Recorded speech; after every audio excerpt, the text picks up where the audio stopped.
The Honourable Tim Clifford. Thank you, President. Kaya, hello. I'd like to begin by acknowledging the traditional custodians of the land upon which we meet this evening, the Whadjuk Noongar people. I pay my respects to their elders, past and present, and I recognise their continuing connection to the land, waters and culture. For thousands of years, the Whadjuk Noongar people cared for and protected country. They knew this land, they lived on this land. Many died on this land as it was brutally stolen from them. Sovereignty was never ceded. This always was and always will be Aboriginal land. Many died on this land as it was brutally stolen from them. Sovereignty was never ceded. This is the bloody bedrock upon which this nation and our state within it are built. We walk among ghosts of systematic cultural erasure, land theft and genocide. These are difficult truths. While they are a part of our past, they are not in the past. The impacts of colonisation on First Nations people are deep, painful and ongoing. The racialised double standards deeply embedded in our colonial foundations uphold structures and policies that act as tools of continued oppression and white supremacy. This very institution is a symbol of the injustices and indignities First Nations people continue to face every day, right down to the jarrah we see all around us in this chamber. It was built off the dispossession of First Nations people, and it continues to dispossess First Nations peoples of their homes. We know that no-cause evictions and homelessness disproportionately impact First Nations people, and nothing has changed in more than 100 years. We must all commit ourselves to listening to, elevating and listening to First Nations people. As citizens, as humans, as representatives who occupy a seat in this place, we have a shared responsibility to advocate for and honour the sovereignty of First Nations peoples. We must stand alongside First Nations peoples as allies in the fight to dismantle the harmful structures standing in the way of justice and self-determination. Because without First Nations justice, there is no justice, full stop.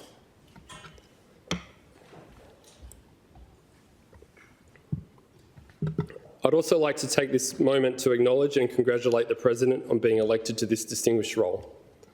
And I thank you for the opportunity to address the Legislative Council this afternoon. I rise to speak this evening under quite unorthodox circumstances. As many of you know, this is the second time I've had the privilege of serving in this place. That makes this my second first speech. So in keeping with the unusual, I'd like to begin my second inaugural speech by quoting the closing passage of my first valedictory speech. There are too many doors left unlocked, too many meaningful conversations not had, and too many issues negatively impacting our community and environment not to continue the fight. So watch this space, because I am going to do what I can to rebuild from the setbacks of this election and win back this seat. I'm proud to stand here now, 4 years later, as the embodiment of that sentiment. The first time this chamber heard those remarks, I felt a deep sense of fear for all the work we'd have to leave unfinished. I feared for the vulnerable people in our community who would be left to fall through the cracks. I feared for our precious natural places and the destruction they would suffer. I feared for our democratic institutions and the stress they'd be placed under. What were my worst fears 4 years ago would today qualify as progress. The Northern Jarrah Forest still being destroyed, rents out of control still punishing people, Woodside still driving the climate crisis for profit, developers and mining companies still wielding unchecked influence over government, and the list goes on. But there's so much work to do over the coming 4 years to undo the damage. It is both daunting and energising, and I'm looking forward to sharing some of what I hope to achieve during my term in this speech. But it would be remiss of me to look ahead without first taking a moment to acknowledge everything it's taken to get me back into this place. Firstly, I'd like to thank the Honourable Dr. Brad Pettit, for holding the fort over the past 4 years as the sole Greens voice in the WA Parliament. The weight you carried alone on behalf of our movement was immense, as was the pushback you experienced as you fought the good fight. I'm humbled to now be in a position to not only continue some of Brad's work, but to work alongside him and carry a quarter of the load. I'd also like to acknowledge the two other quarters that make up the whole in this equation, the formidable Jess Beckling and Sophie McNeil. All three of these people bring with them such an incredible depth, breadth and diversity of experience. More importantly, they actually care. In one way or another, Brad, Jess and Sophie have all dedicated their lives to the pursuit of justice for our local communities, for our global community, for our natural places, for our earth. Together we're already doing great things and I feel a great deal of hope for what's to come. That hope is only possible thanks to a colossal collective effort to rebuild our movement after the devastating 2021 state election result. To keep going after such a blow is not an easy thing to do. I speak from experience here, but as so many of the volunteers I've worked with over the years know, to give up in the face of injustice is harder. There are too many of you to acknowledge individually, and for that I'm deeply grateful. I thank you. Having just said that, I do feel moved to thank a particular handful of Greens who have come before me. Joe Valentine, Giz Watson, Rachel Seward, and Scott Ludlam. Four of the most remarkable advocates, activists and allies I've had the privilege of knowing and learning from. Their courage and compassion have fundamentally shaped the WA we know today, just as the generosity and support they've shown me over the years has fundamentally shaped who I am and who I aspire to be, both as a person and as an MP. I'm humbled to walk in their footsteps and grateful for the hard work they've done to make the path ahead just a bit easier to navigate. I'd also like to extend my deepest thanks to the Community and Public Sector Union, Civil Service Association, the CPSU-CSA, for giving me the incredible opportunity to become an organiser in the workplace. After leaving Parliament the first time around, I feared I'd struggle to find purpose in my work. I shouldn't have worried. Working side by side with workers to improve conditions and close the gender pay gap, I both found my dream job and received a valuable education that has fundamentally changed how I approach my work. The work in that space is far from done, but I'm grateful to the people there who are doing it. And while I'm no longer one of them, I'll continue the fight from this side of the fence. You have my word. And I make my return to this place in a very different political context than when I departed in 2021. A cascade of broken taboos is ushering in disturbing new norms around the world. Our social fabric is disintegrating as governments fail to meet our basic needs. The unravelling has made room for a contemporary new breed of fascism that is starting to surface in our own communities. The deliberate questioning of basic facts by political and media operators has undermined the basis for democratic debate. It's easier to blame an immigrant for a lost job or even the current housing crisis than it is to make difficult political decisions. Some politicians just don't want to do the work. And underscoring it all is a political class engaged in othering, fear-mongering and dog-whistling to serve their own end. We have to put an end to that kind of politics and start delivering on people's basic needs. The founding principles of my party include a commitment to social and economic justice. This has always been the case. People who are accusing the Greens of having changed or lost touch do not understand our history or indeed our present. Another founding principle for the party is peace and non-violence. I've heard people say that international issues like Gaza and AUKUS are irrelevant to state politics, and that I and my upper house colleagues should not be commenting on them. Those people are wrong. The proposed AUKUS submarine base will be just down the road. Not only will this deal cost us billions of dollars that should be spent on hospitals, schools, housing and energy infrastructure, it also makes us less safe. We're taking deep steps into integrating ourselves within the United States' broader Indo-Pacific defence network. I'm speaking of these issues broadly and in global terms, but both our state and federal governments' willingness to integrate into that network weaken our ability to stand up to the US when they invariably take us to war again in the future. Shamefully, we have taken part in many of the US's failed military expeditions in the past, costing us not only the proverbial blood and treasure, but also reducing our standing in the world, especially countries in the global south. As human beings, every one of us has a moral obligation to call out injustices and do what we can to address those injustices with the tools we have available to us. This responsibility arguably grows in direct proportion to the size of our influence, something that, as members of Parliament, we must never take for granted. As the United States begins another war in the Middle East based on unverified claims of weapons of mass destruction, we must never lose sight of the ongoing tragedy in Gaza. The systematic destruction of every amenity and structure in Gaza is a crime that must be called out at every opportunity. Every hospital, every school, every place that someone called home that was destroyed by the war machine that we're now integrating ourselves with. We cannot close our eyes to what AUKUS represents, nor can we stop speaking up for the people of Gaza. We must be unafraid to stand up to injustice.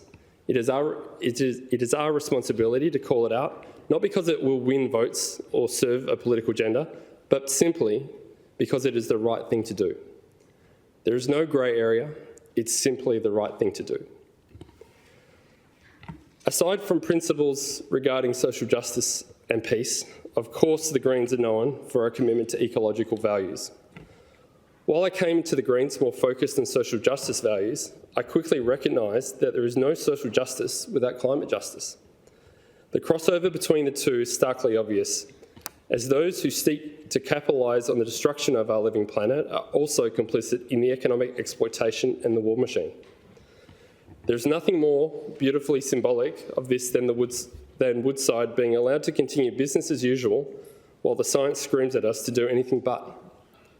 We know the reasons state and federal approvals went ahead anyway. Collusion between the gas industry and our governments, pure and simple. It is undeniable that the 50-year extension of the North West Shelf gas development will drive catastrophic climate change and degradation of ancient First Nations rock art. As part of Woodside's Burrup Hub mega project, it will release up to 6 billion tonnes of carbon emissions into our atmosphere at a time we must rapidly move away from fossil fuels. It is also undeniable that the project offers no benefit to the people of WA. Woodside's entire business model is unviable. Their projects deliver hardly any royalties or ongoing jobs. Their operations are unprofitable. The only reason Woodside hasn't been relegated to a shameful chapter in our history is because it has found a warm host body in the form of our government, which it has commandeered to serve its own needs at everyone else's expense. But regardless of how the gas industry justifies itself, one thing is for certain. History will judge them and their allies harshly, especially their political ones. Those on the front lines of climate activism today already know what time will teach everyone else. They know as well as we all do in this place that signing a petition or writing a letter to their local MPs will only get them so far. They know that's exactly why the establishment insists this is how to protest the right way. They know that meaningful change will only happen when they step outside of that. And it's working.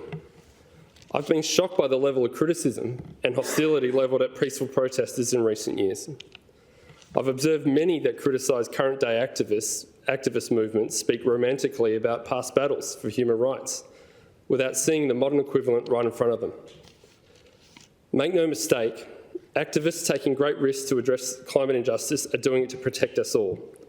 We owe them a great debt. You can draw a direct line between the actions of Disrupt Burrup Hub today and the prescience of Joe Valentine and the peace movement of the 1980s. And social justice is, and always has been, our lane. Joe Valentine, WA's first Green senator, and someone I am humbled to call a mentor and a friend, has long championed social issues inside the chamber and out. Back in 1991, more than 30 years ago, Joe was already calling out an economic system that favours the already overstuffed, while the poor get poorer. She was calling attention to Aboriginal deaths in custody, cuts to foreign aid, and Kurdish autonomy in Turkey.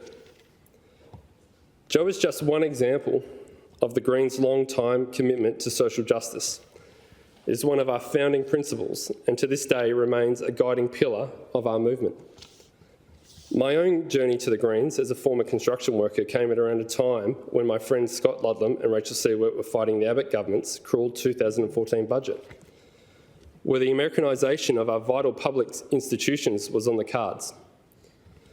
The Abbott hockey budget saw healthcare, higher education and many other services on the chopping block.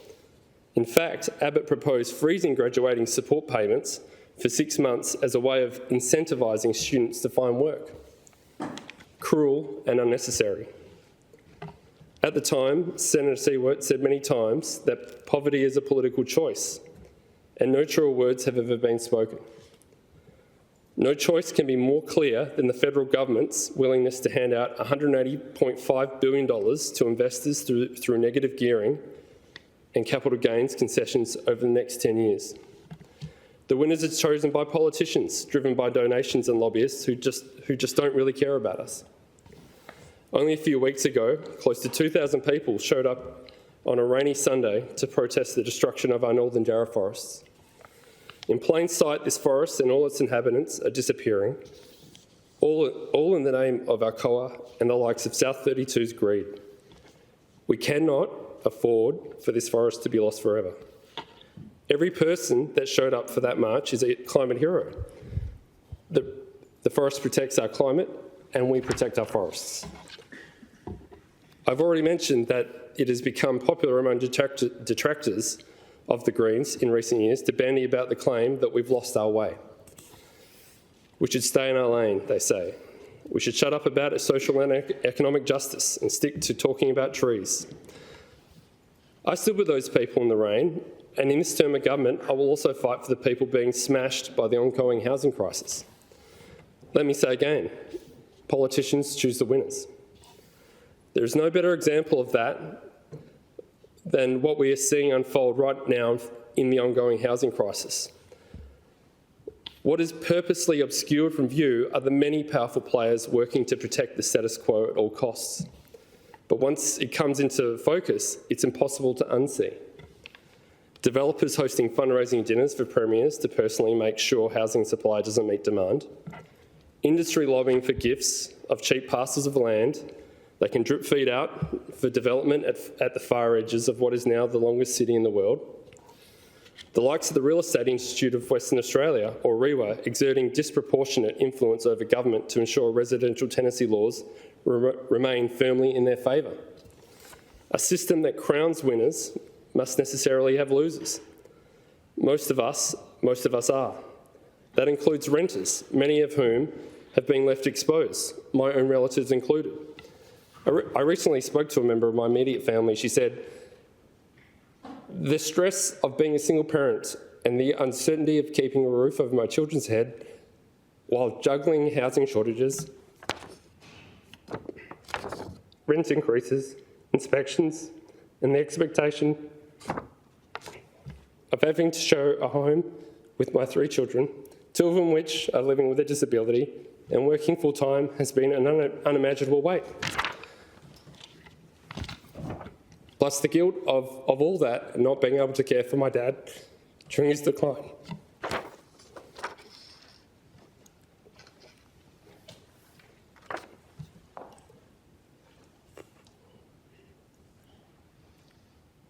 Speaking of a previous property manager, it was the son of a real estate agent owner.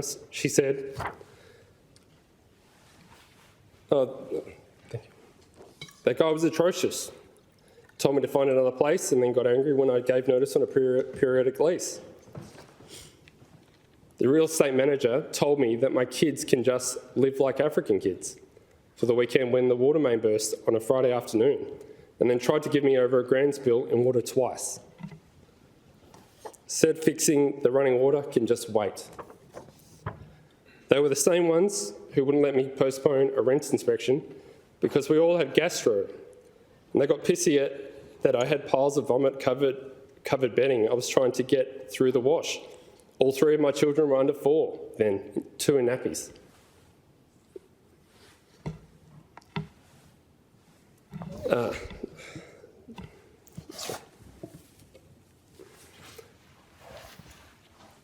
This example is close to home, but I've read many others.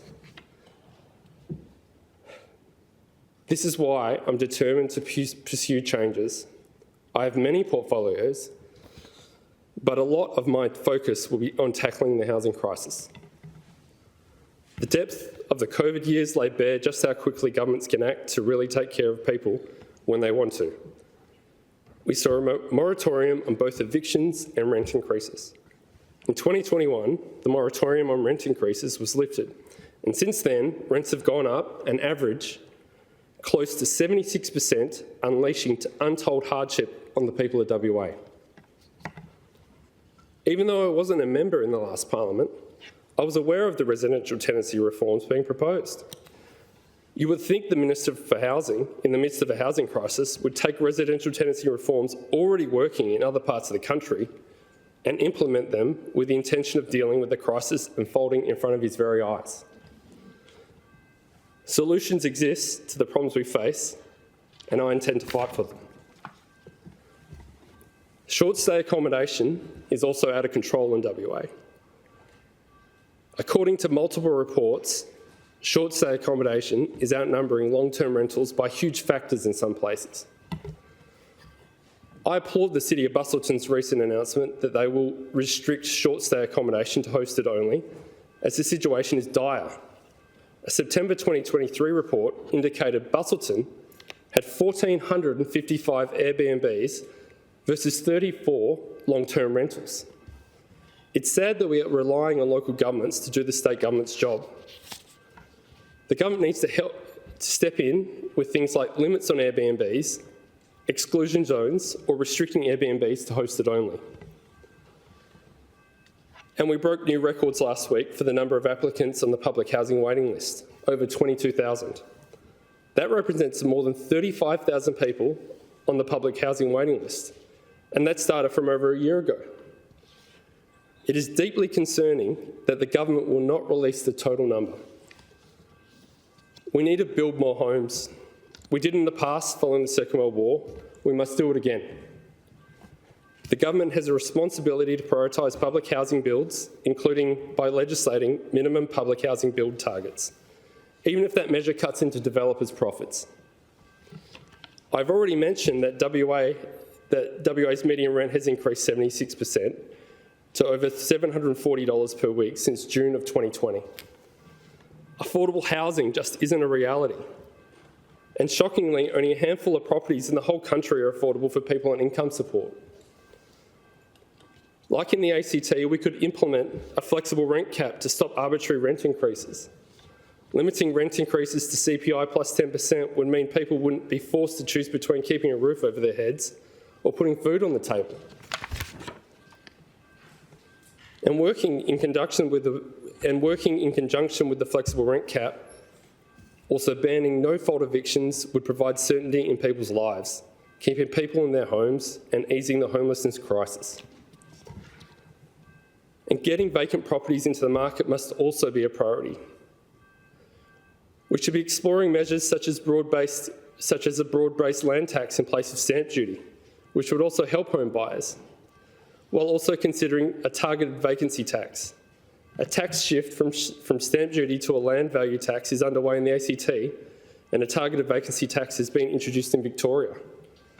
I note the Housing Minister's vacant property incentive scheme has not been successful in dealing with the vacant property issue.